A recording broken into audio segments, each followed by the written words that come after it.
Muscle tissue functions mainly as a source of power and motion in the body. There is about 650 muscles in the human body, which makes up about half our body weight. Muscle is made of thousands and sometimes tens of thousands of small musculous fibers. Some muscle action is specific movement of the joint, which includes flexion, extension, adduction, and abduction. Muscle insertion is in the end of the muscle attaching to the freely moving bone of its joint. It is also found in the more distal attachment site of the muscle. There are 3 types of muscle tissue. The first type is cardiac muscle cell, which is found in the heart. It occurs in the walls of the heart and it is involuntary. It has striated, branched, and nucleated fibers.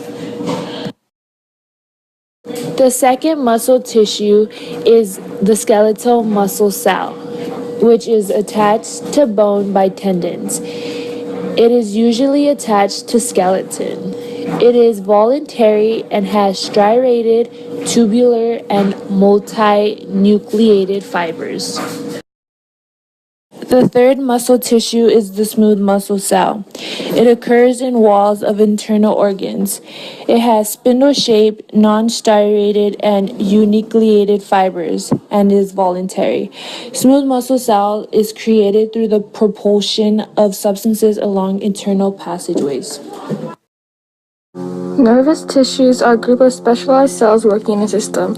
These cells, specifically neuron and glial cells, comprise of the central nervous system and peripheral nervous system. Physical structures in these systems that are dependent on nervous tissue include the brain, spinal cord from the central nervous system, and the cranial spinal nerves, as well as other motor neurons. 4 primary functions of the nervous system include sensory input and integration, controlling muscles and glands, homeostasis, and mental activity. Nervous tissues collectively receive and processes information from the external environment. The presence of neurons help transmit electrical impulses from one side of the body to another. Neurons are the main cells comprising the nervous tissue. These cells make it possible for other nerve and epithelial cells to communicate. The dendrites that appear to look like tree branches receives electrical impulses carrying information to the cell body that looks somewhat of a circle. Next, impulses are carried to the axon to the telodendrites, communicating to other nerves through the synapse. The nervous tissue has supporting cells, including Schwann cells pertaining to the peripheral nervous system, and neurological cells. They help separate neurons, produce myelin sheets, and provide active phagocytosis to remove cellular debris. Furthermore, they contribute to blood and brain barrier in the central nervous system. Epithelial tissue cells are tightly packed together. The 2 tissue types are covering and lining epithelium and glandular epithelium. Covering and lining tissue forms the outer layer of skin, lines open cavities of the digestive and respiratory systems, and covers walls of organs of the closed ventral body cavity. Glandular tissue surrounds glands within the body. Epithelial tissue goes by 2 names, simple or stratified. Simple consists of a single cell layer, whereas stratified consists of 2 or more stacked cell layers. All epithelial cells have 6 sides, but their height varies. There are 3 types: squamous cells, which are flat and scale-like, cuboidal cells, which are boxy, and column cells, which are tall. Epithelial tissue is the body's protective barrier from the environment. It plays an important role in protection, filtration, absorption, excretion, and sensation. It protects underlying tissue from radiation, desiccation, toxins, and injury. It protects vulnerable structures deep within the body. It secretes hormones into the blood system, while other products are delivered by the glandular epithelium duct. The first word of an epithelial tissue's name indicates its number of layers, and the second word describes its shape, just to name a few of the different types and their functions. Simple squamous tissue diffuses and filtrates. Simple cuboidal and simple columnar tissues secrete and absorb.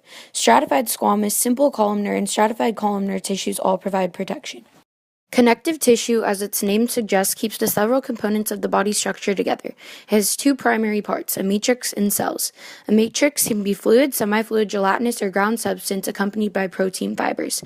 Embedded in the matrix are cells. Variations in any of these parts determine the strength, elasticity, function, and other properties of the tissue. The loose and dense connective tissues belong to what is known as connective tissue proper. Loose connective tissue has a matrix with loosely entwined fibers and a multitude of embedded cells. It connects the epithelial tissue to its underlying tissue.